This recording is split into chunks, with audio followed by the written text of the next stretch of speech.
Alright, here we go. It's 5TC here, back with another video. And just like in the last video, we did Lego Ninjago villains. Today, we will be doing the armies. And these will be most of the armies. Now, there are some that I didn't include.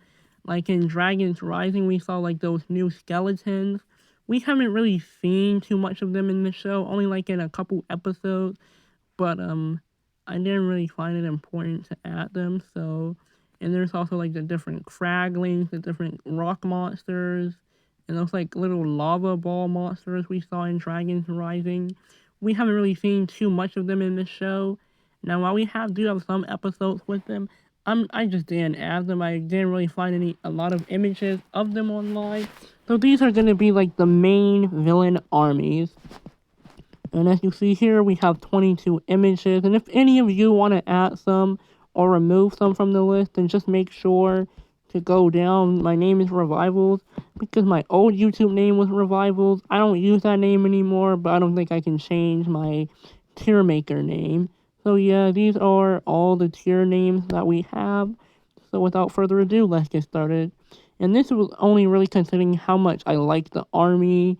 So yeah, I think the skeletons are the best. I love the skeletons. Or maybe insane. Because yeah, granted, they were only in the pilot season, but we still kind of see skeletons throughout the whole show. But honestly, I think I would just do better with ranking them good. They are a good army to have. But they're skeletons, they're bones, so they break apart. But another thing is, Samukai is their leader. I love Samukai.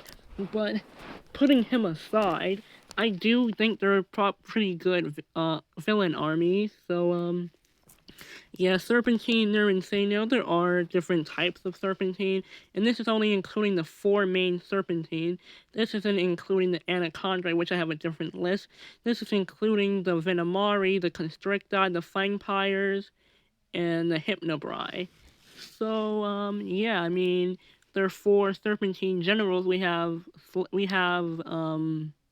Scales, and honestly, I don't even remember the other ones. I don't even think they were that important, but, yeah, I mean, I think the Serpentine, not even as villain armies, but the different characters, they're kind of like pretty goofy characters, but also they get the job done, so, yeah, I think they're pretty insane.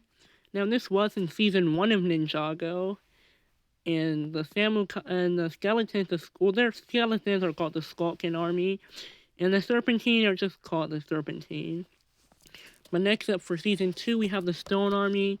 This is the best image I could find of them. But, yeah, they're basically indestructible. You can't really destroy them. They can only be destroyed by elemental powers. And we'll talk a lot more about that in the next video. But, yeah, I think they're the best army in Ninjago. I would love to have a stone army. They're the Overlord's army. But realistically, whoever has the helmet, I think it's the Helmet of Shadows, can control the Stone Army.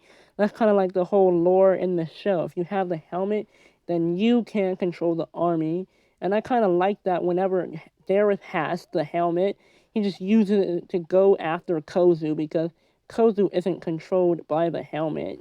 Even though he's the leader of the Stone Army, well, the general, he's not really the leader. But I guess you could say leader, general, you kind of could use it. Realistically, the leader of the army, I guess, is whoever controls the helmet. But they're my favorite army, not much I can say. The Ninjroids, I like them. I don't know if I like them more than the Serpentine, though. Because the Ninjroids were only in 1 season, really. Meanwhile, the Serpentine, they're in multiple seasons. So Season 1 was their season, and I do like Season 1 more than I like Season 3, so it would make sense.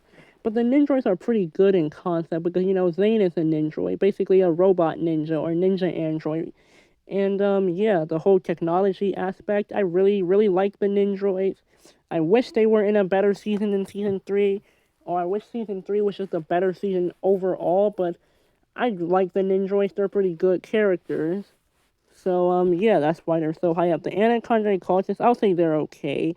Now, this is before they become, Anaconda. I would say they're trash, but, I don't want to do that to them. They're pretty okay villains, so, Kapow and Chuck, or whatever their names were. I wish there was more to say about them. They were in season 4, Tournament of Elements. The Ninjas were in season 3, which I think was just called Ninjroids, or Rise of the Ninjroids, or honestly, I don't know. Season 3 was called Rebooted. I'm thinking about the video game.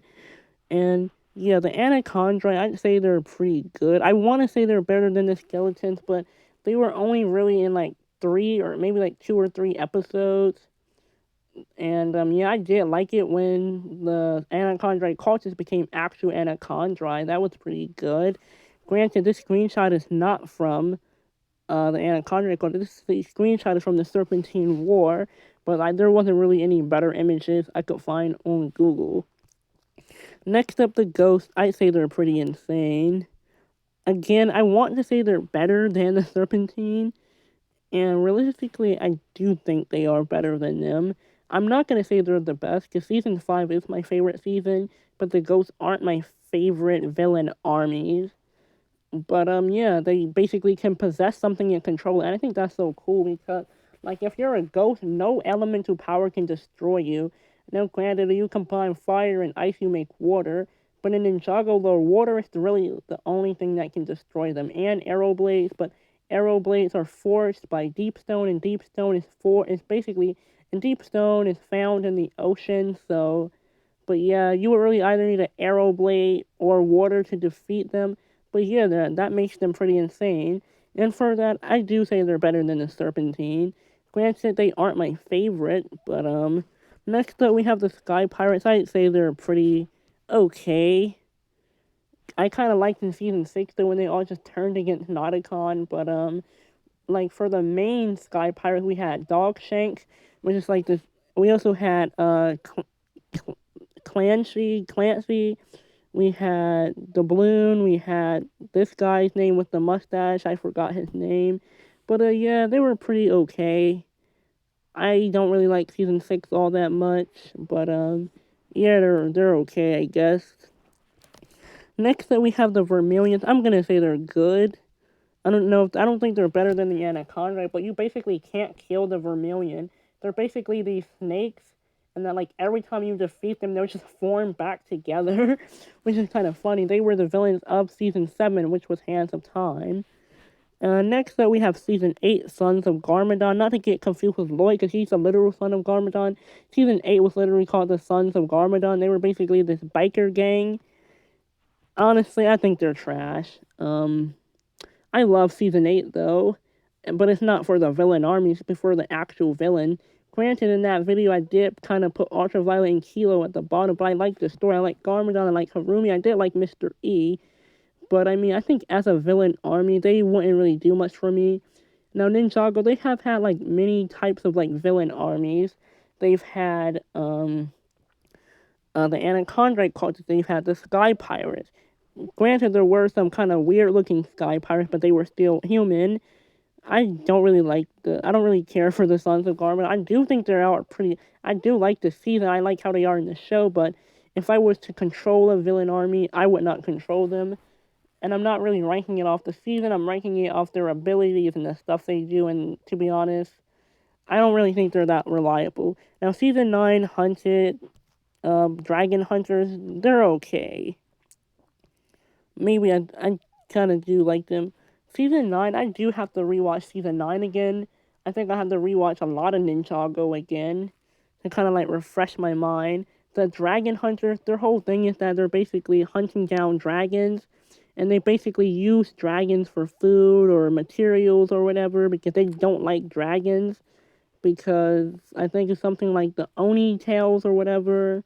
But yeah, in the first round, we had the Dragon Hunters. They did not get along with the dragons. That's pretty much all you need to know. But I like their technology, how they captured the dragons and all that. That was pretty cool, and I like their designs. And I do think they're better than the Sky Pirates. And you know what? I think they have to say that they're better than the Vermilion, so they are pretty good.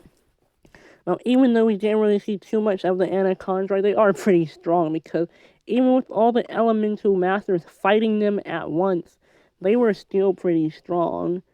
Now, I'm not really ranking it based off of how strong they are. That may play a factor. I'm just really ranking it based off how much I like them. and I like the skeletons more than I like the anacondrae. So realistically, I should put the anacondrae better. I think that they're pretty good where they are, realistically.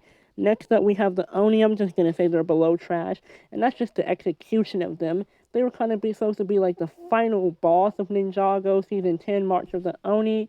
Before they rebooted, they did a soft reboot for season 11.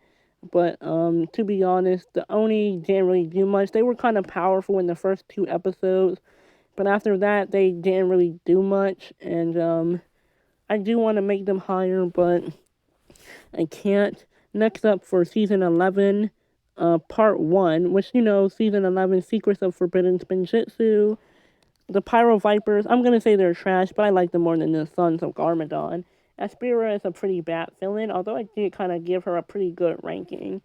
Season 11, yeah, there isn't really much I can say about the Pyro Vipers. I wish there was more I could say, but I can't. The Blizzard Samurai, which was in part 2 of season 11, honestly, they're just gonna. Honestly, I do kind of like them better. They're pretty okay.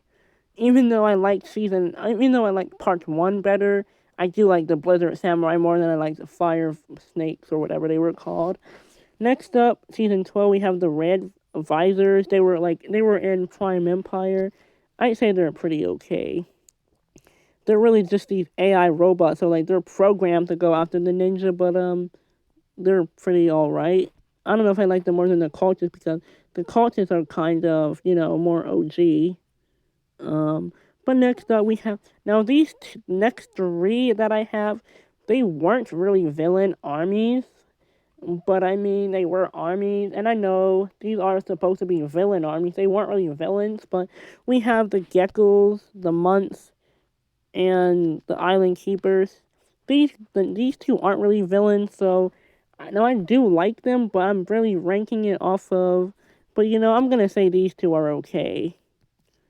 Um, yeah, the Island Keepers, they were below trash. I mean, to be honest, they weren't even really villains.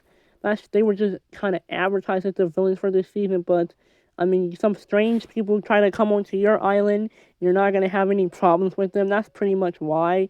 And also, the ninja kept trying to get the amulet, so it didn't get in bad hands. But the island is very, very forgettable. I don't really remember anything that happened during that season. But yeah, someone may.